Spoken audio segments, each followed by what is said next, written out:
Hormuz കടലിടുക്കിന് പിന്നാലെ നിർണായകമായ Babel മന്ദബ് കടലിടുക്കിലും യുദ്ധമുഖം തുറക്കുമെന്ന ഭീഷണിയുമായി Iran. Persian ഉൾക്കടലിലെ ഖാർക്ക് ദ്വീപ് പിടിച്ചെടുക്കാനും തീരപ്രദേശങ്ങളിൽ കരയാക്രമണം നടത്താനും യുഎസും ഇസ്രയേലും ഒരുങ്ങുന്നുവെന്ന റിപ്പോർട്ടുകൾക്കിടെയാണിത്. യമനിലെ ഹൂതി വിമതരുടെ പിന്തുണയോടെയാകും ബാബൽ മന്ദബിൽ കപ്പൽ ഗതാഗതം സ്തംഭിപ്പിക്കുക. ഏത് സാഹചര്യത്തോടും പ്രതികരിക്കാൻ സേന സജ്ജമാണെന്ന് ഹൂതി നേതാവ് അബ്ദുൾ മാലിക് അൽ ഹൂതിയും പ്രഖ്യാപിച്ചു കഴിഞ്ഞു. ലോകത്തെ 4ാമത്തെ വലിയ ഷിപ്പിംഗ് റൂട്ടാണ് ബാബൽ മന്ദബ്. സുരക്ഷാ കാരണങ്ങൾ മുൻനിർത്തി പ്രധാന ഷിപ്പിംഗ് കമ്പനികൾ മേഖലയിലുടനീളമുള്ള ഗതാഗതം നിർത്തിവച്ചിരിക്കുകയാണ്. ഏഷ്യയ്ക്കും യൂറോപ്പിനുമിടയിൽ സൂയിസ് കനാൽ വഴിയുള്ള എണ്ണവാതക വ്യാപാരത്തിന് നിർണായകമാണ് ബാബൽ മന്ദബ്. ഹോർമുസിലെ സാഹചര്യം ഇവിടെയും ആവർത്തിച്ചാൽ നിലവിലെ ഊർജ്ജ പ്രതിസന്ധിയും വിലക്കയറ്റവും ഗുരുതരമാകും. ചെങ്കടലിനെയും ഏതൻ ഉൾക്കടലിനെയും ബന്ധിപ്പിക്കുന്നു. അറേബ്യൻ ഉപദ്വീപിലെയും യമനെയും ഹോൺ ഓഫ് ആഫ്രിക്കയിലെ ജിബൂട്ടി, എറിത്രിയ എന്നിവയും തമ്മിൽ വേർതിരിക്കുന്നുമുണ്ട്. ഹൂതികൾക്ക് ശക്തമായ സ്വാധീനമുള്ള മേഖലയാണിത്. കപ്പലുകൾക്ക് നേരെ ഡ്രോൺ മിസൈൽ ആക്രമണങ്ങളും ഉണ്ടായിട്ടുണ്ട്. ഏറ്റവും ഇടുങ്ങിയ ഭാഗത്തിന്റെ വീതി 30 കിലോമീറ്ററാണ്. ഇന്ത്യൻ മഹാസമുദ്രത്തിൽ നിന്ന് മെഡിറ്ററേനിയൻ കടലിലേക്ക് എത്താനുള്ള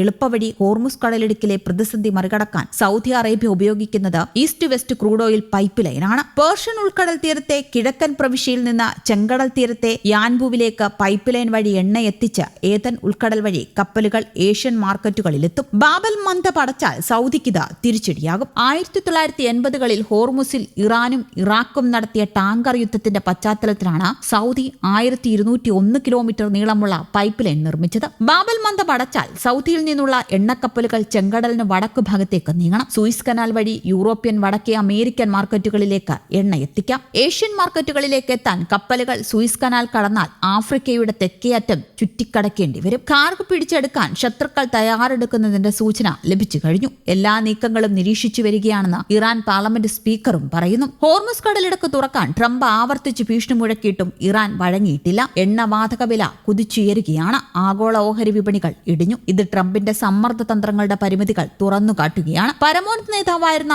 ആയത്തുള്ള അലി ഖമേനി അടക്കം ഉന്നതർ കൊല്ലപ്പെട്ടിട്ടും പോരാട്ടത്തിൽ ഉറച്ചു നിൽക്കാനുള്ള ഇറാന്റെ കഴിവ് ട്രംപിന്റെ പ്രതീക്ഷകൾ തെറ്റിക്കുകയാണ്. ഭരണകൂടത്തിന് ജനപിന്തുണയും ശക്തമാണ്. ദിവസങ്ങൾക്കുള്ളിൽ അവസാനിക്കുമെന്ന് കരുതിയ യുദ്ധം കൂടുതൽ നീളുന്നത് ട്രംപിന് തിരിച്ചടിയാണ്. സൈനിക നീക്കങ്ങൾക്ക് ചെലവാകുന്നത് കോടിക്കണക്കിന് ഡോളറുകളാണ്. സഖ്യരാജ്യങ്ങളും ഇടപെടുന്നില്ല. കരയുദ്ധത്തിലേക്ക് നീങ്ങിയാൽ കാര്യങ്ങൾ കൂടുതൽ വഷളാകും. സൈനികരുടെ ജീവൻ അപകടപ്പെടുത്തുന്നതോടെ യുഎസിലെ ജനങ്ങൾക്ക് എതിർപ്പാണ്. യുദ്ധലക്ഷ്യങ്ങൾ കൈവരിച്ചെന്ന് ട്രംപ് പറയുമ്പോഴും ഇറാന്റെ ആണവശേഷി പൂർണ്ണമായി തുടച്ചു നീക്കാനായിട്ടില്ല. ഭരണകൂട മാറ്റവും ഉണ്ടായിട്ടില്ല.